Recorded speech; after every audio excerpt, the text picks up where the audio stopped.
Hello guys, আসসালামু আলাইকুম। Welcome to my channel দিন রাত্রি ব্লগে আপনাদেরকে স্বাগতম। আছেন সবাই, নিশ্চয়ই ভালো আছেন। আমিও আল্লাহর রহমতে আর আপনাদের দোয়ায় ভালো আছি।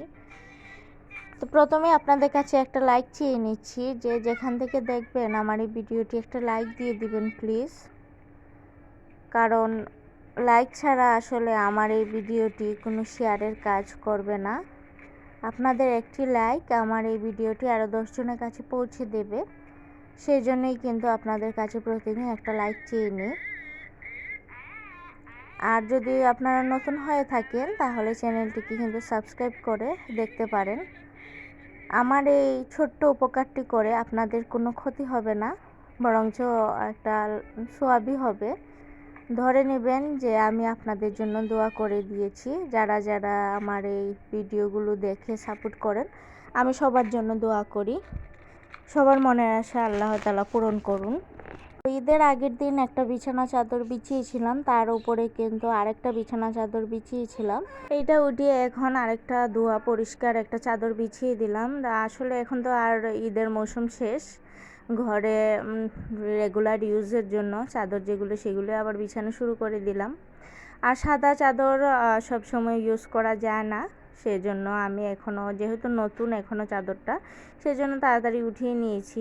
আর ময়লা করিনি বেশি, আমি রাতে তুলে তারপর কিন্তু ইউজ করেছি, সেই জন্য আমার চাদরটা এত বেশি ময়লা হয়নি।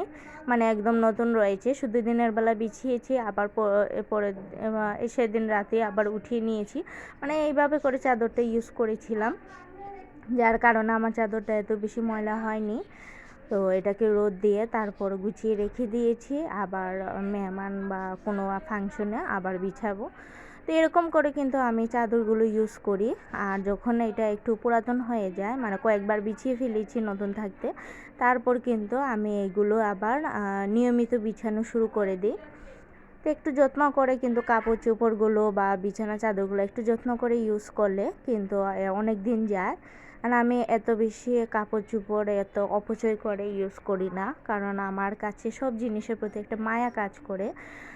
সব জিনিসকে আমি খুব বেশি যত্ন করি, যত্ন করে করে আমি জিনিস গড়ি, সেই জন্য আমার কাছ থেকে জিনিসগুলো এত তাড়াতাড়ি হারিয়ে যায় না। যে কোনো সম্পর্কের মাঝে যেরকম যত্নের দরকার, সেরকম যে কোনো জিনিসপত্র, আসবাব, ফার্নিচার সব কিছুর মাঝে যত্ন থাকা দরকার। কারণ যত্ন ছাড়া রত্ন মেলে না। আর যত্ন যদি করেন, মায়া করেন, তাহলে সেই জিনিসটা আপনার কাছে দীর্ঘস্থায়িত্ব পাবে। তো ঘরটা গুছাতে তারপর ঘরটা ঝাড়ু দিয়ে দিচ্ছি আর আপনাদের সাথে শেয়ার করছি। অনেক দিন পর আসলে এরকম দৈনন্দিন কাজের যে কাজগুলো সেগুলো কিন্তু দিলাম। ঘরের কাজ দিয়ে আজকের ভিডিওটি তৈরি করেছি। ঘর গোছাতে এখন আবার একটা মাছওয়ালা চলে এসেছেন। তো পাঙ্গাস মাছ রেখেছেন আমার শাশুড়ি মা, আর ইতিমধ্যে কিন্তু মাগুর মাছ রাখছেন। আমি যদিও ওনারা কেউ খান না মাগুর মাছ, মানে আমার শাশুড়ি মা খান না, আর তাছাড়া আমরা সবাই খাই। কিন্তু এখন উনি মনে করেছেন আমি খাবো না, সেজন্য ওনারা রেখেছিলেন না। তারপর যখন আমি মাগুর মাছে জিজ্ঞাসা করেছি দর, তারপরে মা বুঝেছেন আমি খাবো, জিজ্ঞাসা করেছে।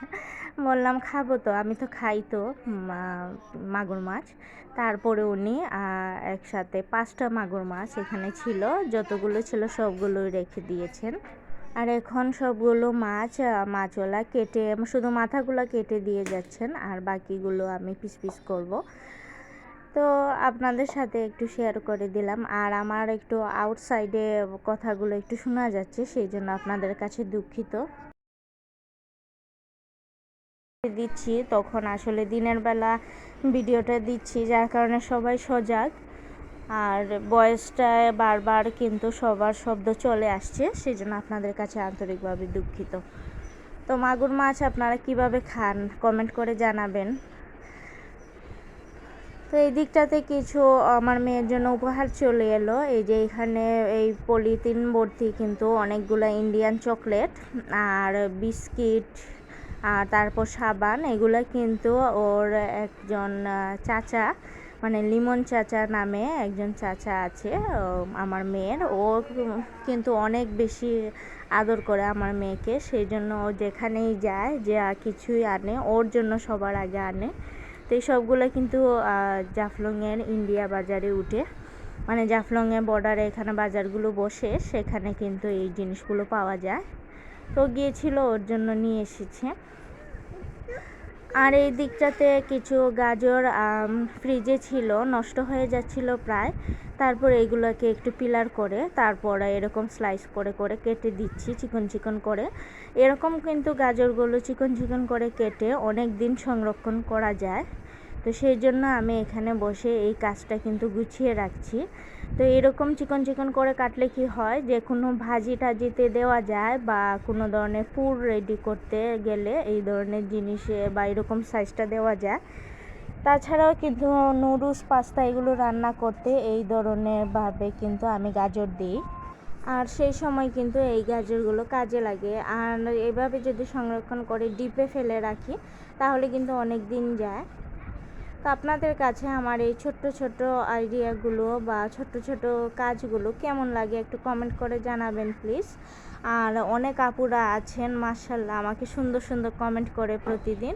আপুদের জন্য অনেক অনেক বেশি দোয়া রইল। আল্লাহ তাআলা সবাইকে সংসারে সুখ শান্তি দিয়ে ভরপুর রাখুন, সবাইকে দীর্ঘজীবী করুন, আর সবার মনের আশা আপনি কবুল করুন।